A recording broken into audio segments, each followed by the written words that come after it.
Renovating in France, working on the showroom. So this is the bit of furniture that I've recycled. Added a piece on to the rear of it, which was a part of the inner oval, which was cut out anyway. And then there's a couple of battens just underneath that, just to give it a bit of stability. And obviously, once it's attached to the walls in the showroom, there'll be another bit of batten underneath. They're going to take the whatever weight likely to be from the vanity unit itself. So I picked up a tin of Old English chalk paint from the Action store, and I quite like it. It's come up. There's like the shabby chic look. It's had two coats. I think I'd probably give it a third coat, and then what you normally do is you could distress it a bit, but I'm not too fussed about doing that. What I'll look to do is just put a satin varnish on top of it. So that will be ready for the showroom. And then we're looking into the showroom now. My apologies for the view of these things. The camera I've got on my phone is a little bit limited. It's quite difficult.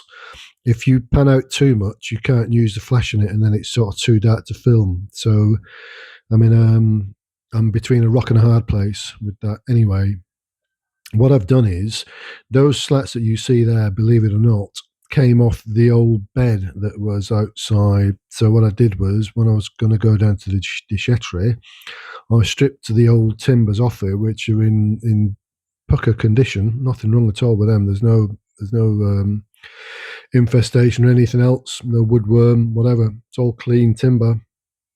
So I thought, well, I'll utilise that just to make the support for the tongue and groove.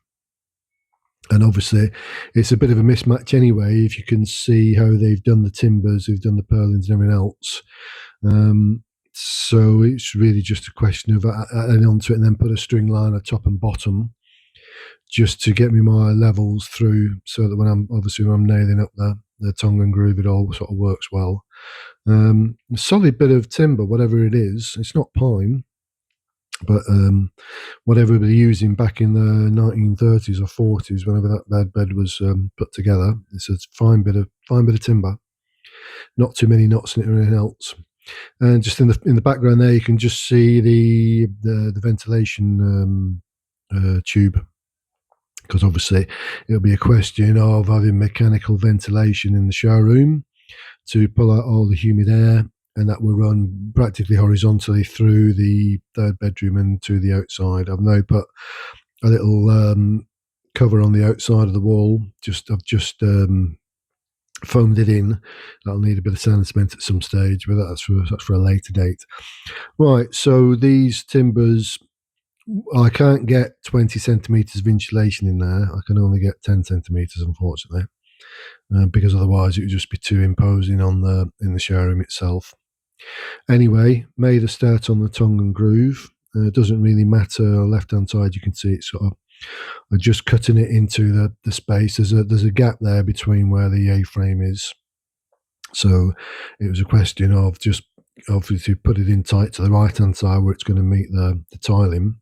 But on the left hand side, I'll have to play around a little bit with that anyway to finish off that top section of the A-frame. I probably won't do it in the cob, just because I think there's enough sort of cob visible there anyway, and I also have to work out what I'm going to do effectively to seal it once it's being used as a showroom.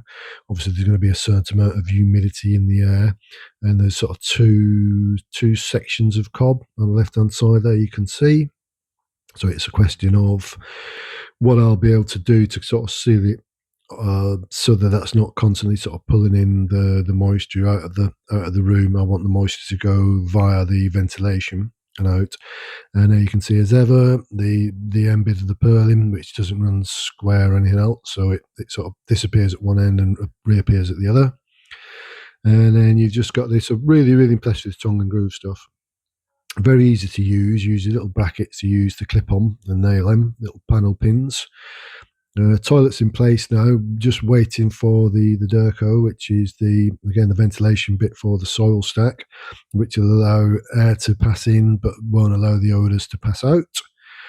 And then I'll put a little tiny bit of cupboard just at the rear of the toilet there, just for stocking toilet roll and stuff like that. All the necessary things you need when you're in that position. Right, so this is just the unit offered into the space now. And again, with this, I'm really pleased how little room it's actually taken up at the bottom, because it's the bottom of the showroom that really counts. That corner, because it falls away the wall, it means that the full unit can go in, the full basin can sit in, and it'll be tiled either side. The right hand side's not a problem because it's plasterboard. The left hand side there, I'll have to put some sort of a splashback on it to prevent, again, water from constantly sort of penetrating into that section of cob, which is effectively just soil and straw. And there's my connections underneath, ready to rock and roll. And as ever, ran some foam in just to sort of seal up gaps and stuff. And then once it's all connected, I'll foam that bit as well, and that'll then get tiled. And then there's a couple of shelves a part of the unit, which again will need cutting down to fit the shape. And they will, at least one will go in anyway. Possibly the top one may not be able to go in just because of where the connections are. So, but really, really pleased with how much space it's left me in the showroom, so it doesn't feel overwhelming when you walk in there. But you will have somewhere that you can store, your toiletries and stuff there.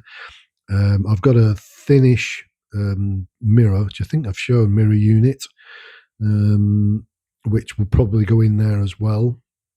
That might resolve some of the issues with the splashback. And then just finally sort of running my way around. Again, I just love insulating foam. It's just expanding foam. It's brilliant. It sticks things together. It seals gaps. It insulates. It's a wonder product. It's a wonder product for Michael. So this is actually a third bedroom. So by this time, the ventilation tube has gone through, and it goes just outside. I had a bit of luck really with that, because there was like a large brick just at the left hand side of where the purlin is, and I managed to chisel that out, and then that didn't leave a vast amount of stuff in its way. And then I just used the longest bit I've got on my masonry hammer drill, and almost got to, you could say I was almost at the end of it, and then just used a long bit of another long chisel that I've got and just tapped out the outside. So it didn't do too much damage to the outside. Again, just firming up wherever I can, where I can see gaps and things. And the little gap that's in the tongue groove there, that's actually for the valve for the hot water. So we'll always be able to access that for turning it off if we need to turn it off. So again, just running the foam in here, and then it'll get trimmed off, and then that plasterboard obviously will be tiled. That will be a video coming fairly soon, and that'll be quite nice to see, because again, that advances all the works. Anyway, getting near to the end of this video. Thanks ever so much for watching. Hope you found it enjoyable. Please leave comments, please like, please subscribe, please tell your friends and neighbours all about me. Okay, I'll see you on the next video.